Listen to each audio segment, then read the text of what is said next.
house. Honestly, it's tough going, but there's a reason I desperately want to protect this place. Just when I was considering stepping back from the business, an old woman with a troubled past and not a penny to her showed up. "You've always been a bother." I felt a warmth in her as she was my own grandmother who was harshly treated by her son. And it was this old woman's words that sparked the guest house an incredible transformation. "My name is Tom. Well, there will be no guests today. The guest house I run looks just like rundown. Who will want to stay in the guest house like this? Even I, the manager, think so. But this place is precious to me and is something I inherited from my mentor. The reason I'm trying to keep the guest house running is because I want to protect this place. My mentor was the coach of the soccer club I belonged to in high school. When I was a child, I lived with my grandmother and my mother. My mother was always busy with work, so my grandmother was always there for me. Thanks to my grandmother's warmth, I never felt lonely in my daily life. But my grandmother fell ill and passed away when I was in the 3rd grade of elementary school. Even though my mother worked as the head of the family and had little time to spend at home, I had learned all the household chores from my grandmother, so I had no trouble living. But when I was a first-year high school student, my mother suddenly died of a stroke, perhaps due to overwork, and that's when the coach took me in, who had no relatives. The coach let me live in a room of the guest house his father used to run. And after I graduated from high school, I left the guest house to work out of the city. I reunited with the coach at the soccer club reunion, which was held for the first time in 10 years. He told me that he was considering ending the management of the guest house he had taken over after I left. But I really wanted to keep the guest house where I was accepted when I was alone. So I strongly asked the coach to transfer the guest house to me. One evening in autumn, in a comfortable autumn breeze, I met an old lady named Kate. "Excuse me." The voice came as I was cleaning the entrance, as usual, with the setting sun lighting up the empty guest house. There stood a petite old woman who seemed to be about around 70 years old. "Can I help you?" The old woman was neat and had good posture, and a small shoulder bag in her hand. She was lightly dressed as if she had come shopping. Surely she's not a guest. "Excuse me, could I stay here tonight? I forgot my wallet, but I promised to pay later." "Stay the night? Sure, that's fine." The old woman's face, previously anxious, transformed into one of relief. "My name is Kate. I was really in trouble, so you've helped me a lot. Thank you." Seeing the old woman saying this, I was reminded of my own grandmother. Her slow, reassuming tone of voice seeped into my body, although her appearance was different. Somehow, it feels nostalgic. Hastily tidying up the broom, I led Kate to her room. "You have very few belongings." When I said this, Kate, looking a little sad, averted her eyes from me. The fewer belongings, the better. It seemed like there was a story there, but I had to maintain a certain distance with guests, so I didn't ask any farther. Although she refused to have a meal, I was worried about Kate, so I decided to have dinner with her. I hadn't planned to have any guests today, so I didn't have any special food for dinner and could only make simple dishes. "Despite your young age, your dishes taste very gentle," Kate said, eating my cooking with a happy expression. She listened to my insignificant stories with a smile, but she never talked about herself. My upbringing, my mentor, the coach, and the guest house. By the way, what is the concept of this guest house? The concept? What was the purpose of me taking over this guest house? Yes, I wanted everyone to know about this place, this precious guest house that had given me a place to be. I wanted the guests who stayed here to experience the warmth of this guest house that I felt while spending my ordinary days. Thanks to Kate's words, I was able to remember the ideal guest house I had envisioned at the time. The concept of this guest house is a space where you can feel warmth through ordinary hospitality. That sounds lovely. Nodding her head greatly, she said that to me. And then came the morning of the next day. I'm sorry I couldn't do much for you. Thanks to talking with you, Kate, I had a lot to learn. So I won't charge you. Thank you. I conveyed that. She, though surprised, thanked me over and over again and then left. But the management of the guest house became increasingly difficult, and there were no more guests. And it was no wonder. Recently, beautiful hotels and guest houses have been popping up around this area. Such a rundown guest house like this, no one would care for it. With that in mind, I finally gave up managing the guest house and started job hunting. Didn't feel too great about today's interview either. 2 months had passed since I started job hunting, but no matter how many interviews I went through, no company would hire me. On the way back from an interview, as I sat on the park bench drinking hot coffee in the chilly air, someone sat down on the bench next to me. Could it be Kate? The person reacted to my voice and turned toward me. I knew it. It's me, Tom, the owner of the guest house you stayed at. Oh, Tom, I'm sorry I didn't recognize you. You seemed so different from before. I didn't realize. Because of the job interview, I was wearing a suit and had my hair styled.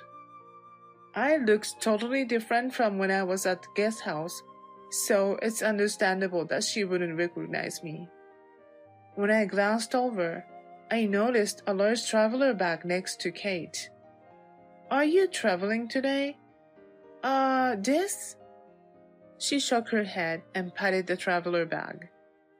If it was something fun like a trip, that would be great. But actually, I needed to find a place to stay for a while. She said that and sighed, looking sadly into the distance. There must be some reason. If that's the case, please use my guest house for a while. When I said that, she looked at me with wide eyes. Really? Thank you. Saying that, she bowed her head in what seemed like apology. And 2 weeks passed since Kate came to the guest house. She, in a small gesture of thanks, cleaned the entire guest house. What if we moved this shelf over there? Thanks to her giving out ideas one after another, the guest house turned into a neatly organized space, unrecognizable from before. One day, a luxury car stopped in front of the guest house. Out of the car came a man in his 40s wearing a suit and a woman wearing fashionable clothes and a decidedly high-end looking ring. There's an old woman named Kate living here, right? While skeptically looking up at the run-down guest house from the entrance, the man brusquely said so. Who could these people be? However, at this time, Kate was out shopping and wasn't around. Excuse me, but how are you related to Kate? I'm her son and this here is my wife. I see. Looking closely, it's true that features like the nose and mouth do remind me of Kate. However, her son looked totally opposed to the gentle Kate. Hey, we'll pay you if you could keep taking care of my mom here. She's always been a nuisance. What is he suddenly talking about? She is fit and firm, not needing any particular care. Why does her son find her so displeasingly to this extent? At that moment, the man's wife interjected. Kate is just a nominal president. To be honest, we want her to step down soon. After all, she pushes the office work onto us. Then she goes on carefree trips and frolics around. Her unsmiling eyes looked at me from behind her sunglasses. It's your own family. How could you say such horrible things? That's why I'm asking you. Take care of it. Her son cut off my words in the middle, got into his car and left as if nothing happened. What a terrible son and his wife. Anger was boiling up inside me. I'm home. Then Kate came home. Kate, your son and his wife were just here. Not knowing how much of the truth to tell, my eyes were swimming. Seeing my state, Kate seemed to understand the situation and began to speak. Believe it or not, I'm the president of the company with several branches. She is apparently the president of the global company with branches not only in Japan but also overseas. She has grown significantly in the last 30 years, but it was originally from a small company founded by Kate's father, which she took over. It must have been due to her intelligence, initiative, and a good character. But recently, my son keeps telling me to step down soon and hand over the company. As she said this, her expression suddenly became sad. Her son and his wife were at first kind to Kate and worked hard as members of the company. But as the company grew, their attitude changed, and the son, who only cared about money, began to threaten to kick her out if she did not vacate the president's seat. In fact, I've been kicked out twice, and both times you helped me, Tom. As she said this, she smiled sadly. On the other hand, I could only feel anger at the son and his wife who did not care about their family. Kate, you can stay here as long as you want. Thank you so much. If only my son was a kind-hearted person like you. As she said this, Kate's eyes were moist.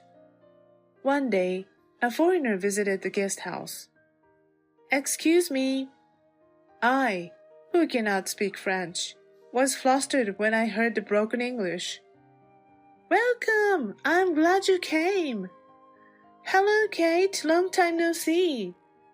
I was taken aback and watched the interaction. This foreigner seems to be a friend of Kate. I have friends all over the world. I used to travel abroad a lot for work. She said it so casually. Kate really was a president. Then Kate, seeing me fluster in front of the foreigner, asked me, Tom, what was your reason for starting this guest house? I wanted to provide experiences that warm the heart through everyday hospitality at this place. Right, then you need to be confident, no matter who the guest is. This is America, so even guests don't expect you to speak French. Then Kate advised me that foreigners who choose guest houses over hotels want to feel closer to American life, so I should do my best to provide hospitality in the way I think is best. Encouraged by Kate, I tried my best to provide the guest house experience I had imagined. What kind of hospitality would please foreigners? I want them to experience American culture as much as possible. I was excited to have a guest after a long time. That night, we three enjoyed barbecue together, had a laugh, and played a game of American card game. Above all, I think I was very lively myself, and the guest was genuinely happy to be exposed to American culture. The next morning, as I took the guest to the nearby station, he said at parting, I had so much fun. Thank you, Tom. Thanks to his words, I was able to gain a little confidence in my way. Thank you too. I appreciate such a memorable time we spent together. And so we parted, promising to meet again. Heh, things will surely get busy from here. Just as Kate said, inquiries about our accommodation started to increase gradually. Apparently, the reason was that the guest from the other day had posted about our guest house on social media. I decided to take a look at the post. There was a picture of the three of us playing an American card game with the caption, "Wonderful Hospitality." The expressions of the three of us in the picture seemed to be sparkling with joy. Most of the guests who came after that were friends of Kate. She is well known, both domestically and internationally. Many guests visited our guest house with the purpose of meeting her, and I admired the depth of her popularity. Gradually, the operation of the guest house stabilized, and I was able to commit to continuing the business and abandon my job hunting. One day, a familiar luxury car stopped at the entrance of our guest house. It was Kate's son and daughter-in-law. I couldn't stand the way they treated Kate so rudely. "Go to the back room, Kate." I led Kate to the back room so she wouldn't have to hear the harsh words from her son. I would like to send them away immediately if possible. But as soon as they walked in, they said this: "Isn't it time to return our president to us?" The couple's attitude was as if their rudeness last time was a lie. From their conversation, it seemed that the company's management had drastically declined in Kate's absence. I was not competent enough as a president yet. The son seems to be reflecting on his actions. Kate is the one who significantly grew the company. Naturally, she must have strong feelings for it. But for me, I want Kate to stay here forever, because thanks to her, the business of my guest house started to take off. No, to tell the truth, I didn't care about the guest house business at all. Since the first time I met Kate, I've been saved many times by her warmth. Reminiscent of a grandmother. Living with her felt like living with my grandmother in the past, and my heart was fulfilled. If possible, I'd love to continue living together as a family. As I was lost in such thoughts, I heard Kate's voice. "I won't accept the request of people who neglect their parents because of money. What are they thinking coming here now?" Kate scolding her son and daughter-in-law.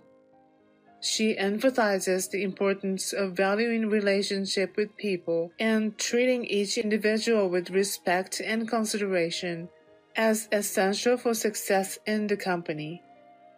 Her son and daughter-in-law left, their heads hanging low. When her son and daughter-in-law left, Kate returned to her usual gentle smile and said, "You'll just be fine. After all, you have such a wonderful heart." I gained courage from her weighty words. With renewed confidence, I expanded the guest house business to various locations with her. Of course, the concept of a space filled with warm feelings through everyday hospitality remained the same. Actually, the expansion of the business to various locations was also the dream of my mentor. My mentor has passed away, but I was determined to make his dream come true. I worked hard, holding in my heart the lessons I learned from Kate. Kate passed away around the time we found the fifth prospective location. On our website, where Kate's regularly updated blog was posted during her lifetime, tribute messages are being sent from her friends around the world. She was indeed an incredible person. I had been relying on Kate the entire time. Kate, who supported me so much, was she truly happy living with me all the time? Now, feelings of regret are welling up in me. Tom, long time no see. Turning around, I saw the man who had first posted about our guest house on social media. We made a promise, remember, to meet again. Thank you, I'm glad you came. And so, we shook hands firmly. I recall the picture of us playing cards together. The three of us who played cards together were definitely smiling with uninhibited, bursting smiles. I'm certain that Kate must have cherished the days she spent with me. Thinking that, I returned to my usual work. Hey Kate, the other day, your friends from France came to visit. Today is August 3rd. It's Kate's death anniversary. On this day every year,